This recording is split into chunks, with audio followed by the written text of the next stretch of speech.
ओम अज्ञानतिमिरान्धस्य ज्ञानञ्जनशलाकया चक्षुरुन्मिलितमेन तस्मै श्रीगुरुवे नमः। श्रीचैतन्यमनोभीष्टं स्थापितं येन भूतले स्वयं रूपकथा मह्यं ददाति स्वपदान्तिकं। वन्देऽहं श्रीगुरुं श्रीभूतपदकमलं श्रीगुरून् वैष्णवाचं श्रीरूपं साग्रजातं सगण रघुनाथान्वितं तं सजीवं साद्वैतं सावधूतं परिजन सहितं कृष्ण चैतन्य देवं श्रीराधा कृष्ण पादान सगण ललिता श्री विशाखानवृताश्च नित्यानंदं नमस्तुभ्यं प्रेमानंद प्रदायते कलो कल्मस्य नाशाय जानवे पते नमः। नमो महावदन्याय कृष्ण प्रेम प्रदायते कृष्णाय कृष्ण चैतन्य नामिने गौरद्वित नमः। अनर्पित चरिचिरात करुणावतीर्णव कलव समर्पित उन्नत स्वभक्ति श्रियम हरि पुरट सुंदर गुत्कदम संदीपतम सदा हृदय कंदरे स्मृत्वा सच्चिनंदनम संसार दुःख जलदो पतितस्य कामा क्रोधादीन क्रम करे कवलीकृतस्य दुर्वासना निगडितस्य निराश्रयस्य चैतन्य चंद्रमम देहि पदावलंबम चैतन्य चंद्रमम हृदय कुमुदम विकास्य हृदयं विदेहि निज चिंतन भृंगरंगे किंचापराधितमिर निविड विदोयम पादामृतम सतय पायत दुर्गतम माम आजानुलंबित भुजो कनकावदातो संकीर्तने कपित्रो कमलायताक्षो विश्वम्बरो द्विजवरो युगधर्मपालो वंदे जगत्प्रियकरो करुणावतारो नमस्त्रैकाल सत्याय जगन्नाथाय सुताय च सवृत्ताय सपुत्राय सकलत्राय ते नमः। अवतीर्णो साकरुण्यो परिच्छिन्नो सदीश्वर श्रीकृष्ण चैतन्य नित्यानंदो द्वय भ्रातरम भजे स जयत विशुद्ध विक्रमं कनकाभ्यं कमलाय तीक्ष्णं वर्जानुनं विलंबितं खडभुज बहुधा भक्ति रसाविनर्तकम्।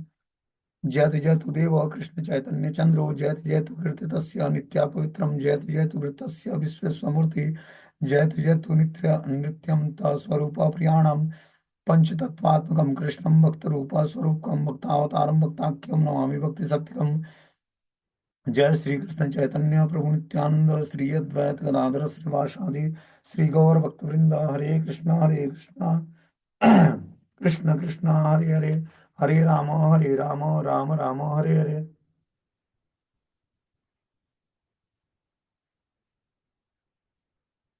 तो आज हम लोग इसमें सप्तम अध्याय आदि खंड श्रीमद् चैतन्य भागवत श्लोक संख्या जो है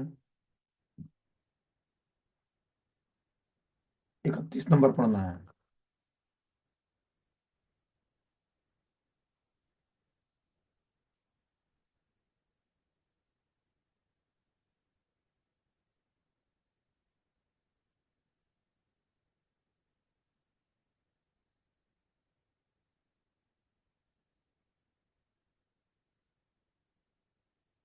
हम लोग देखते हैं कि जो है कल हमने स्टोरी बताई थी कि अद्वैत आचार्य आदि जितने भक्त थे सब जीवों की इस प्रकार कुमति देखकर क्रंदन करने लगे।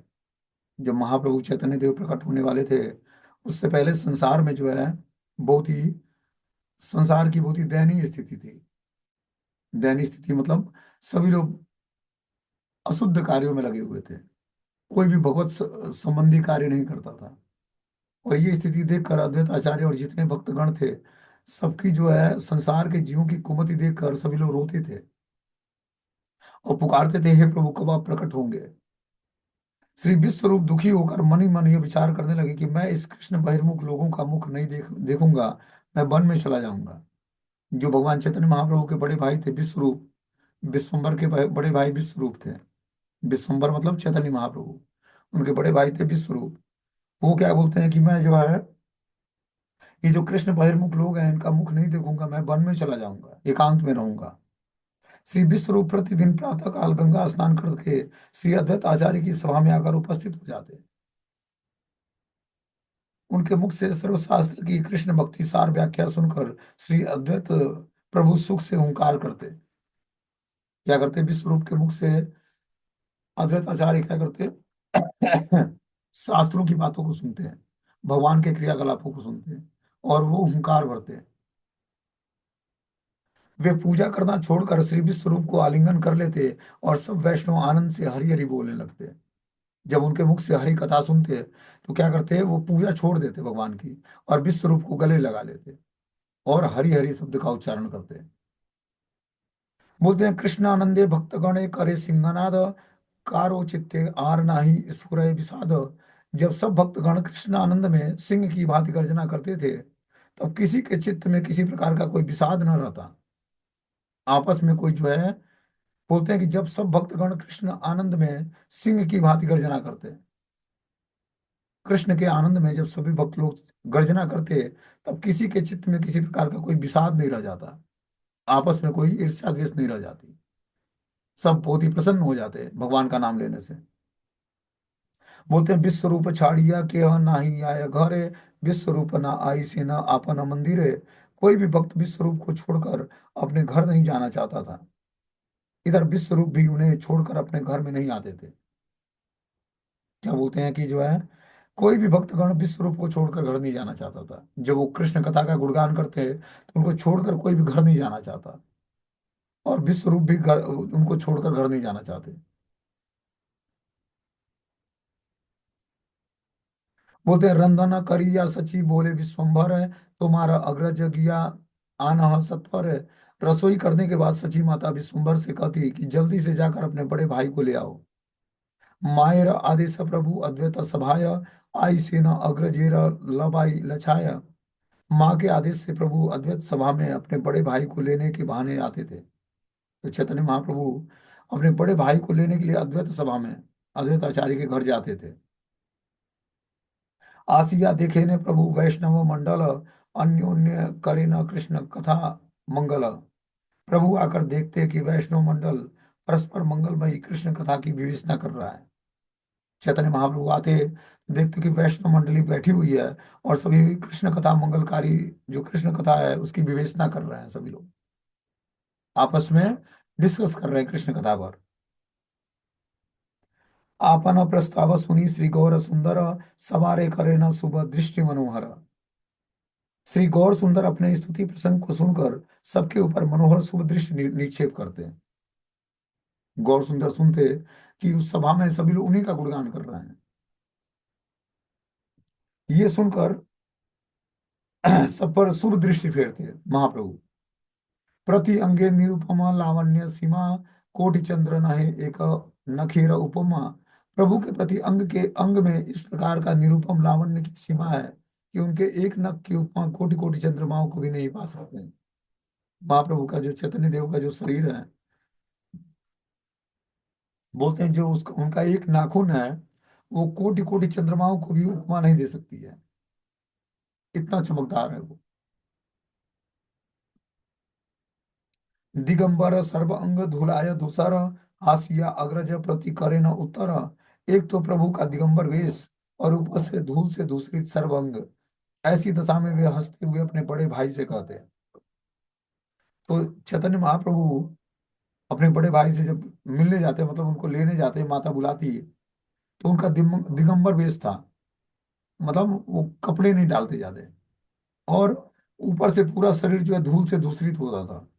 ऐसी दशा में वह हंसते हुए अपने बड़े भाई से कहते, क्या बोलते, भोजन आईसा भाई डाके जननी, अग्रज वसन धरी चले आवनी। भैया भोजन के लिए चलिए, माता बुला रही है। इतना कहकर प्रभु अपने बड़े भाई का वस्त्र पकड़ के और अपने साथ ले आते। तो इस तरह से महाप्रभु क्या करते, अपने बड़े भाई जो विश्व रूप थे उनको बोलते कि भोजन, माता के भोजन के लिए बुला रही है, आप चलिए। और इतना कहकर बड़े भाई का वस्त्र पकड़ते और अपने साथ ले आते। देखिया से मोहन रूप सर्व भक्तगण, अस्तगित हैया सबे करे निरीक्षण।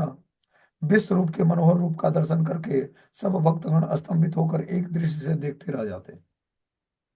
इस तरह से दोनों भाइयों का जो प्रेम था, ये सारे लोग बहुत ही आकर्षित हो जाते इस तरह का प्रेम देखकर। भक्तगण स्तंभित हो जाते कि एक दृष्टि से देखते रहते हैं, क्या विश्वम्भर के मोहन रूप का दर्शन करके। जो विश्वम्भर मतलब भगवान चैतन्य महाप्रभु का जो स्वरूप था बहुत ही आकर्षक था।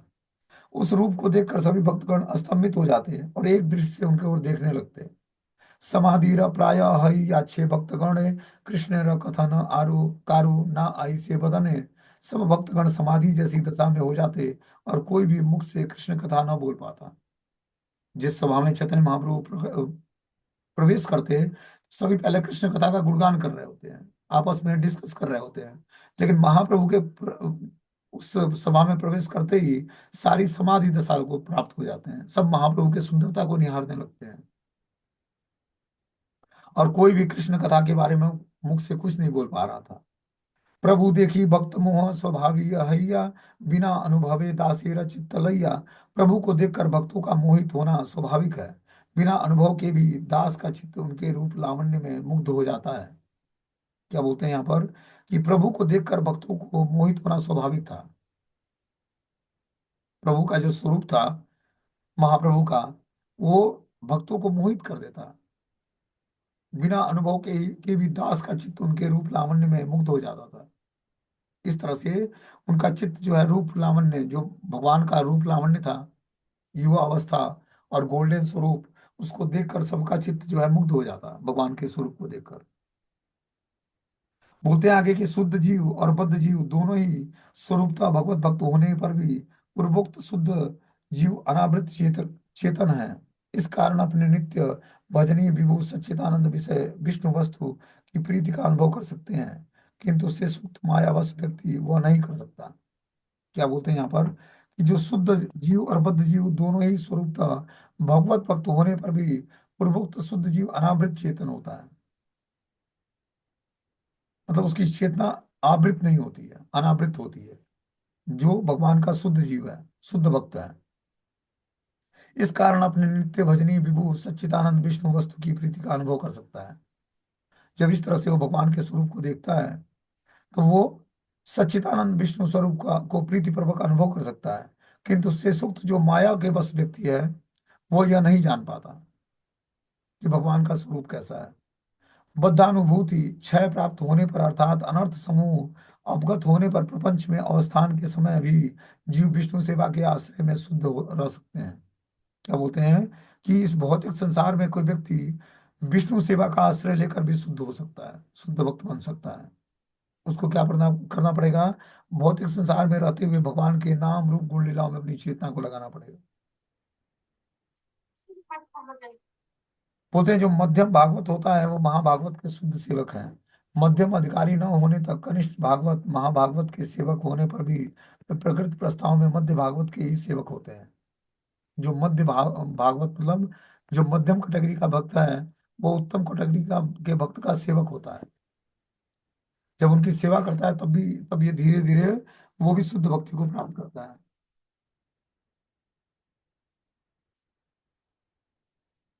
प्रभु रे से अपना भक्तेर चित्त हरे, एक कथा बुझीते अन्य जने नहीं पारे। बोलते हैं प्रभु अपने भक्तों का चित्त हरण कर लेते हैं। इस कथा अन्य व्यक्ति को नहीं समझ सकते हैं। जो भगवान का भक्त नहीं है, उसको ये बात समझ में नहीं आएगी कि भगवान अपने भक्तों का चित्त क्यों हरण कर लेते हैं। बोलते हैं ए रहस्य विदित कैल भागवते, परीक्षित सुनील न सुखदेव हते।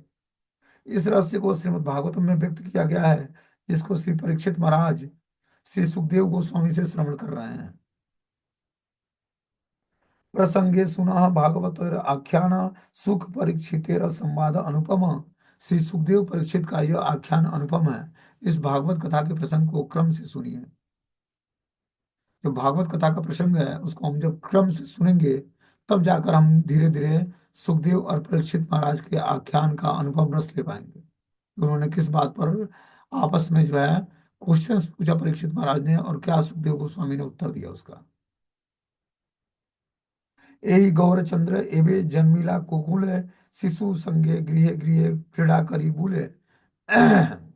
बोलते हैं यही गौरचंद्र जब द्वापर युग में गोकुल में आविर्भूत हुए, तब भी ये शिशुओं के साथ घर घर में क्रीड़ा करते थे। यही गौरचंद्र द्वापर में गोकुल में प्रकट हुए, और गोकुल में प्रकट होकर क्या किया इन्होंने? शिशु के रूप में घर घर में क्रीड़ाएं की। गोकुल के हर घर में जाकर शिशु बालक के रूप में क्या किया इन्होंने? क्रीड़ा की। बोलते हैं यही श्री गौरचंद्र ही गोकुल में श्री कृष्ण चंद्र रूप में आविर्भूत हुए थे।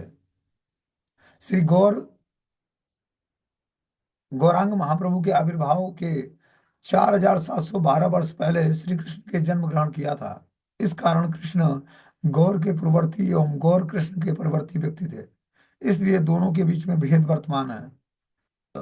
किंतु वृंदावन दास ठाकुर महाशय इस पद में शुद्ध भक्त को अधोक्षज वस्तु के विषय में प्राकृतिक काल विचार पोषण करने में निषेध कर रहे हैं। कि 4712 वर्ष पहले जब भगवान गौरांग महाप्रभु का प्राकट्य होता है, उससे पहले 4712 वर्ष पहले श्री कृष्ण ने जन्म ग्रहण किया था। और यही लीलाएं वो गोकुल में संपन्न किया था, हर घर में जाकर, जो इस समय गौरांग महाप्रभु कर रहे हैं।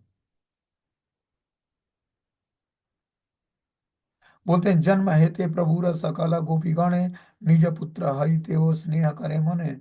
स्नेह सर्वदा निम्नगामी होता है। आश्रय जाति कृष्ण सेवागण, विश्व विश्वम्भ सख्य वात्सल्य और मधुर रस में श्री कृष्ण की सर्वदा सेवा करने एवं सेवतो भाव से उनकी अधीन होने पर भी वे कृष्ण सेवा की समग्रता और सुष्ठता अर्थात गाढ़त्व साधन के उद्देश्य से कृष्ण उपेक्षा अपने श्रेष्ठतम का अभिमान करते हैं। क्या बोलते हैं यहाँ पर कि स्नेह सर्वदा निगमगामी होता है, निम्नगामी होता है। आश्रय जाति कृष्ण सेवागण, विश्वम्भ सख्य वात्सल्य और मधुर रस में श्री कृष्ण की सेवा सर्वदा करने और सेवतो भाव उनकी अधीन होने पर भी कृष्ण सेवा की समग्रता और सुष्ठता अर्थात गाढ़ साधन के उद्देश्य से कृष्ण उपेक्षा अपने श्रेष्ठ का अभिमान करते हैं। यह सेवा जनित केवल प्रीति कृष्ण उपेक्षा कृष्ण भक्त में ही अधिक वर्तमान होता है। क्या? सेवा जनित केवल प्रीति कृष्ण उपेक्षा कृष्ण भक्त में ही अधिक वर्तमान होता है। कि सेवा जनित उपेक्षा जो व्यक्ति करता है तो उसको कृष्ण के प्रति प्रीति जागृत नहीं होती। जब वो सेवा की उपेक्षा करता है, मतलब कुछ सेवा मिली उसकी उपेक्षा कर दिया, टाल दिया, ऐसे व्यक्ति को कृष्ण से प्रेम प्राप्त नहीं होगा। आश्रय विग्रह श्रीमती राधा रानी की प्रेम सेवा ऋण विषय विग्रह श्री कृष्ण के पक्ष में परिशोध करने की सुविधा न रहने पर विषय विग्रह श्री कृष्ण के आश्रय विग्रह श्री राधा रानी के भाव अंगीकार करके उनकी चित्त वृत्ति का प्रदर्शन किया था। क्या बोलते हैं कि जो है आश्रय विग्रह श्रीमती राधा रानी है,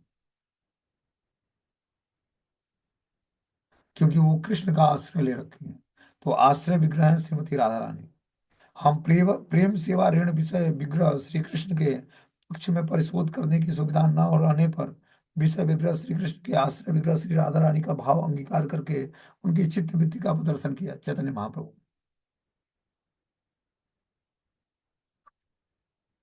श्री गौर सुंदर की शुद्ध भक्ति प्रचार या सेवक के शुद्ध प्रेम महात्म प्रचार के विरुद्ध जो भाव पोषण करते हैं, गौर कृष्ण के शुद्ध भक्त उसको स्वीकार नहीं करते।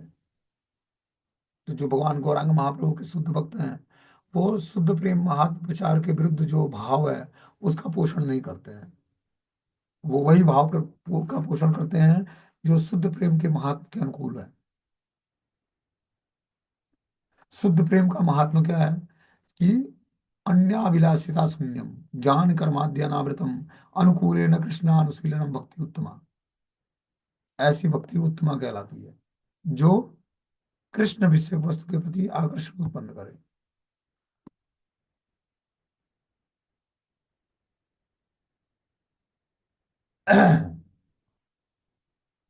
आगे इसमें बता रहे कि यद्यप ईश्वर बुद्ध ये ना जाने कृष्ण रे स्वभावीय पुत्र है ते बड़ा स्नेह करे। यद्यपि वे श्री कृष्ण को ईश्वर बुद्धि से नहीं जानती थी, तब भी स्वभाव से श्री कृष्ण को अपने पुत्र रूप से भी अधिक स्नेह करती थी। गोपियों गोपियां जो है भगवान को ईश्वर बुद्धि से नहीं मानती थी। उनका एक ही मानना था कि कृष्ण हमारा, कुछ गोपियां उनको अपने वात्सल्य प्रेम के भाव से मानती, कुछ अपने माधुर्य प्रेम के भाव से मानती। तो भी स्वभाव से श्री कृष्ण को अपने पुत्र से भी अधिक स्नेह करती। जो वात्सल्य भाव की गोपियां थी वो श्री कृष्ण को अपने पुत्र से भी ज्यादा स्नेह करती। सुनिया विस्मिता बड़े राजा परीक्षित, सुख स्थाने जिज्ञासेन हई पुलकित। इस बात को सुनकर राजा परीक्षित बहुत विस्मित हुए और पुलकित होकर श्री सुखदेव गोस्वामी से पूछने लगे कि परम अद्भुत कथा कहिला गोस्वामी, त्रिभुवन यही मते कथा वो सुनी नाही। हे गोसाई, यह तो आपने परम अद्भुत कथा सुनाई है। मैंने तो इस प्रकार की कथा त्रिभुवन में कभी नहीं सुनी थी।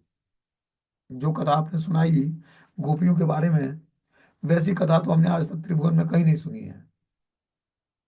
निज पुत्र हेते परम तनय कृष्णेर, कहाँ देखी स्नेह कैला के मन प्रकारे। गोपियों का अपने पुत्र रूप से परम पुत्र कृष्ण से अधिक स्नेह किस प्रकार से संभव हुआ, कृपया करके कहिए। कि जो गोपियां थी वो भगवान से अपने पुत्रों से ज्यादा कृष्ण से प्रेम क्यों करती थी, ये कैसे संभव हो सका, इसके बारे में आप कृपया करके मुझे बताएं। श्री सुख कहे न सुना राजा परीक्षित, परमात्मा सर्वदेह बल्लभ विदित।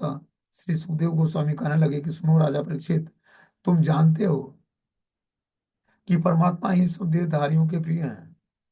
आत्मा विनय पुत्र वा कलत्र बंधुगण, गृह एते बाहिर कराय तत्क्षण। बिना आत्मा के शरीर को स्त्री पुत्र और बंधुगण तत्क्षण ही घर से बाहर कर देते हैं। और जो जिस शरीर में आत्मा नहीं है, तो उसको बंधु बांधव या स्त्री पुत्र क्या करते हैं, तुरंत घर से बाहर कर देते हैं। ये मुर्दा है। ठीक है ना। जिस शरीर में आत्मा नहीं निवास करती, वो घर के सदस्य क्या करते हैं, उस शरीर को तुरंत बाहर कर देते हैं। अतएव परमात्मा सभारा जीवन, से ही परमात्मा ये स्त्री सचिनंदन। अतएव परमात्मा ही सबके जीवन है, और वही परमात्मा यह श्री श्री नंद नंदन है, जो सबके जीवन है। और जो शरीर में परमात्मा न निवास करे, तो शरीर का कोई उद्देश्य नहीं होगा। आत्मा और परमात्मा से ही शरीर क्रियाशील होती है। परमात्मा इंडिकेट करते हैं, और आत्मा क्या करती है, उस इंडिकेशन को समझती है। और आत्मा का क्या है, जो पूरे शरीर में चेतना का विकास करती है। अतएव परमात्मा स्वभाव कारण, कृष्ण ने तो अधिक स्नेह करे गोपी गण। अतएव श्री कृष्ण ही परमात्मा है। इस प्रकार गोपियां कृष्ण को अपने पुत्रों से भी अधिक स्नेह करती थी। क्या बोलते हैं कि श्री कृष्ण ही परमात्मा है, और ये समझते हुए गोपियां कृष्ण को अपने पुत्रों से भी अधिक स्नेह करती थी। शुद्ध अद्वैतवादियों के विचार से सायुज्य मुक्ति वर्णन द्वारा एक वस्तु में ही दोनों आत्माओं का अवस्थान लक्षित होता है। क्या बोलते हैं कि शुद्ध अद्वैतवादियों के विचार से, जो अद्वैतवादी हैं उनके विचार के अनुसार, सायुज्य मुक्ति वर्णन द्वारा एक वस्तु में ही दोनों आत्माओं का अवस्थान लक्षित होता है। कि जब व्यक्ति सायुज्य मुक्ति प्राप्त करता है, तो क्या होता है, भगवान में ही समाहित हो जाता है। ये उनका मानना होता है। परमात्मा की सेवा से वंचित होने पर ही जीव की जड़ भेद प्रतीति जन्म लेती है। जब वो परमात्मा से वंचित होता है, तब जीवात्मा के अंदर जड़ भेद प्रतीति जन्म लेती है। वो जड़ बुद्धि को प्राप्त होता है।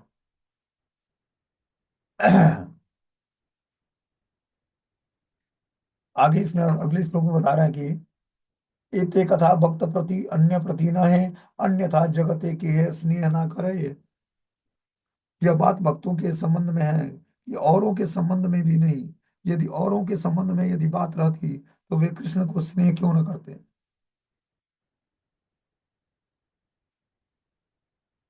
बोलते हैं यह बात भक्तों के संबंध में है। जो भक्त लोग हैं, औरों के संबंध में नहीं है। जो भक्त लोग हैं उनके संबंध में है, कि यदि औरों के संबंध में यदि बात रहती, तो वे कृष्ण को स्नेह क्यों करते। तो जो बात बोली जा रही है, ये भक्तों के संबंध में है, क्योंकि वो कृष्ण को स्नेह करते हैं।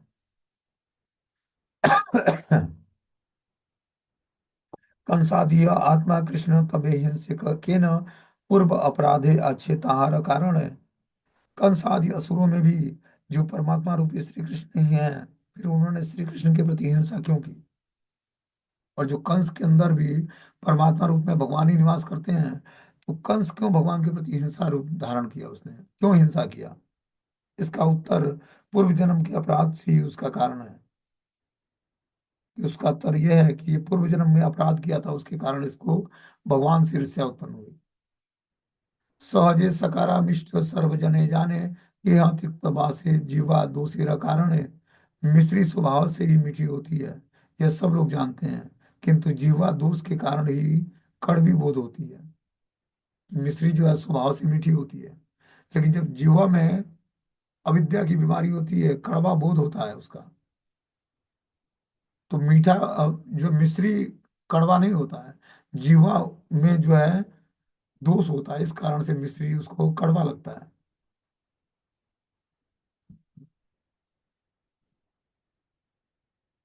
बोलते हैं जीवार दोष, जीवार से दोष सकरार दोष नाही, अतएव सर्वमिष्ट चैतन्य गोसाई। जिनके जीवा का दोष है, मिस्त्री का कोई दोष नहीं है, इस प्रकार से चैतन्य महाप्रभु भी सर्वप्रिय है। चैतन्य महाप्रभु सबके प्रिय हैं। बोलते हैं जिनकी जीवा में दोष है, उसमें मिस्त्री का दोष नहीं है। मिस्त्री का तो लक्षण ही है कि वो मीठा लगेगा, लेकिन जिसके जीवा में दोष होता है, उसको मिश्री मीठा नहीं लगती है। बोलते हैं जिस प्रकार सुमधुर मिश्री पीत आदि दुष्ट जीवा के कारण कड़वी रूप से आस्वादित होती है, किंतु प्रकृति प्रस्ताव में मधुर द्रव्य के माधुर्य की कड़वी प्रतीत नहीं है। इस प्रकार सर्व कल्याण निधान श्री चैतन्य में किसी प्रकार का प्रेम भाव या प्रीति का अनुष्ठान अवस्थित नहीं हो सकता है। जो श्री चैतन्य देव को अपने अभिष्ट वस्तु रूप में नहीं समझ सकते, उनकी उसी प्रकार की अनुभूति अनुभूति अपराध जनित है। जो भगवान चैतन्य महाप्रभु को भगवान के रूप में स्वीकार नहीं करते हैं, उनकी जो अनुभूतियां हैं वो अपराध जनित हैं। यही नवद्वीपे देखीला सर्वजन तथापि केहना जानीला भक्त बिना। इसी नवद्वीप में भी देख लीजिए, यहाँ पर सब लोगों ने प्रभु को देखा, परंतु भक्तों के सिवा अन्य किसी ने नहीं जाना। क्या बोलते हैं कि नवद्वीप में सबने महाप्रभु का दर्शन किया, लेकिन जो भक्त थे वही जान पाए कि चैतन्य महाप्रभु भगवान है। भक्तों के सिवा अन्य किसी ने नहीं जान पाया उनको। आत्मा की नित्य वृत्ति भक्ति यद्यपि सब जीवों के हृदय में अवस्थित है। आत्मा की नित्य वृत्ति है भगवान की भक्ति करना, सब जीवों के हृदय में अवस्थित है भगवान की भक्ति। तो भी बहुत से धूली कणों के द्वारा आच्छादित दर्पण में अपने मुख दर्शन की तरह बद्ध जीव की आत्मा धर्मानुभूति में असमर्थता देखी जाती है। जो बद्ध जीव आत्मा होता है, वो अपने आत्मा के वास्तविक धर्म को जानने में समर्थ नहीं हो पाता है। उस समय सेव्य वस्तु की उपलब्धि के अभाव से जीव की आत्मवृत्ति सेवा वृत्ति स्तब्ध रहती है। इसलिए भक्तितर कर्म या ज्ञान पथ में उनकी रुचि देखी जाती है। इस कारण भगवत वस्तु की सेवा सेवा पर चित्त को छोड़कर सेवा विहीन को लभ्य नहीं होना चाहिए। क्या बोलते हैं कि जो है, इसलिए भक्तितर कर्म या ज्ञान पथ में उसकी रुचि देखी जाती है। जब वो आत्मा के वास्तविक स्वरूप को जानने में असमर्थ होता है, तो वो आत्मवृत्ति सेवा प्रवृत्ति स्तब्ध होता है, और इस प्रकार वो भगवत वस्तु की सेवा या सेवा पर चित्त को छोड़कर सेवा विहीन को लब्ध होता है। कि जो सेवा करने की जो वृत्ति है या जो चित्त है उसको छोड़ देता है और सेवा विहीन को लभ्य बना लेता है। सेवा विहीन रास्ते को ही वो अपना मान लेता है। बोलते हैं भक्तर भक्ति रस से चित्त प्रभु हरे सर्वथाय बिहरे नवदीप वैकुंठे राय। जो प्रभु भक्त के चित्त को सर्वदा हरण करते हैं, वे ही वैकुंठ के नाथ नवदीप में विहार कर रहे हैं। बता रहे हैं यहाँ पर कि जो प्रभु भक्त के चित्त को सर्वदा हरण करते हैं, वही प्रभु इस समय नवदीप में विहार कर रहे हैं।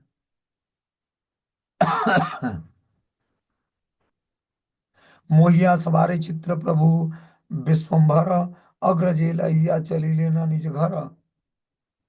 प्रभु श्री विश्वम्भर सब भक्तों के चित्त को मोहित करने और अपने बड़े भाई को लेकर घर चले आते हैं। इस तरह से महाप्रभु चैतन्य देव महादा के आदेश को पाकर विश्वम्भर जो है विश्व रूप को लाने के लिए उनके पास जाते हैं। मने मने चिंतये अद्वैत महाशय प्रकृति मानुष्य कभू ये बलायनय। इस तरह इधर श्री अद्वैत आचार्य मन ही मन चिंता करने लगे कि यह बालक प्राकृतिक समूह कैसी कभी भी नहीं है। बोलते कि अद्वैत आचार्य मन ही मन चिंता करने लगे। क्या चिंता? यह बालक प्राकृतिक मनुष्य जैसा नहीं है। सर्व वैष्णवेर प्रति बलिया अद्वैत कौन वस्तु ये बालक नाई जानी निश्चित। तब श्री चैतन्य अद्वैत आचार्य सब वैष्णवों से कहने लगे, ये बालक क्या वस्तु है, मैं निश्चित रूप से नहीं जान पा रहा हूँ। इस बालक का तत्व क्या है? बोलते अद्वैत आचार्य, मैं इसको नहीं जान पा रहा हूँ। प्रशंसित लागिल सब भक्तगण अपूर्व शिशुर रूप लावण्य कथन। तो सब भक्तगण भी बालक के अपूर्व रूप लावण्य और वैष्णव की प्रशंसा करने लगे। तो इस तरह से बता रहे हैं कि भक्त वृंद सब क्या करते, बालक की अपूर्व सुंदरता और लावण्य और वैष्णव की प्रशंसा करते। बोलते नाम मात्र विश्व रूप चली ले न घरे पुनः आई ले न शीघ्र अद्वैत मंदिर। श्री विश्व रूप नाम मात्र के लिए घर जाते, वे पुनः शीघ्र ही अद्वैत प्रभु के घर पर चले आते थे।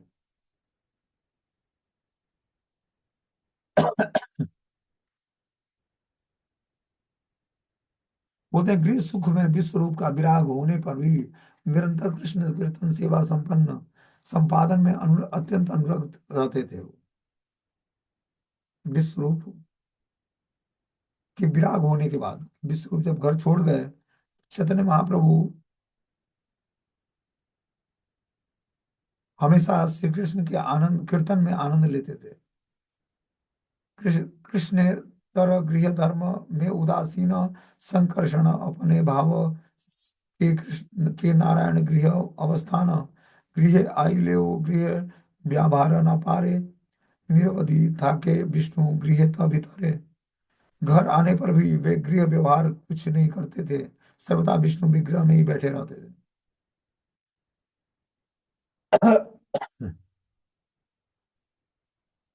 क्या बोलते हैं, घर आने पर भी वे गृह व्यवहार कुछ नहीं करते थे, और इस तरह से सर्वदा विष्णु गृह में ही बैठे रहते थे। चैतन्य महाप्रभु जब घर आते तो अपना गृह व्यवहार नहीं करते किसी के साथ, वे सर्वदा विष्णु गृह में ही बैठे रहते थे। बोलते हैं विष्णु गृह प्रत्येक ब्राह्मण को गृह में उसके अपनी व्याहारोपायोगी कक्षों को छोड़कर एक स्वतंत्र कक्ष में श्री नारायण के अर्चा विग्रह रक्षित होते हैं। यह गृह ही विष्णु गृह कहलाता के नाम से प्रसिद्ध है। श्री जगन्नाथ मिश्र के भवन में जो नारायण गृह भगवत पूजा के लिए निर्दिष्ट था, उसी गृह में श्री विश्व रूप अर्चन ध्यान आदि के निमित्त पर्याप्त समय अवस्थान करते थे। क्या बोलते हैं यहाँ पर कि जो है जगन्नाथ मिश्र के भवन में जो नारायण गृह था जहाँ भगवत पूजा होती थी, उसी को निर्दिष्ट करके श्री विश्व रूप अर्चन ध्यान आदि के निमित्त पर्याप्त समय तक अवस्थान करते हैं।